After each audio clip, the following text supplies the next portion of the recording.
How to create temporary Gmail account and password. So hello guys, welcome back to my YouTube channel. In this quick tutorial I'll be showing you how you can easily create temporary Gmail account and password. So first thing what you can do is just head over to your Gmail application, and as you can see when you click on this three bar icon there is no any option to directly create the temporary Gmail account for your device. But what you can do instead is just tap on this profile section at the top right.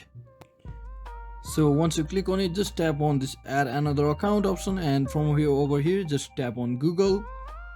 So once you tap on Google, it will show you the option to add a temporary account just like this. You can also delete it later. So if you don't want to create another account, in that case you can also use a temporary Gmail by simply heading over to temporary email online.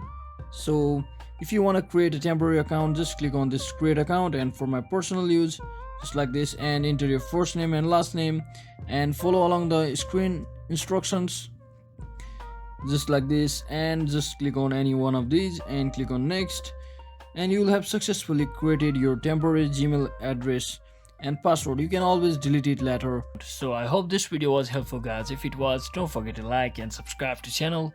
See you on the next one.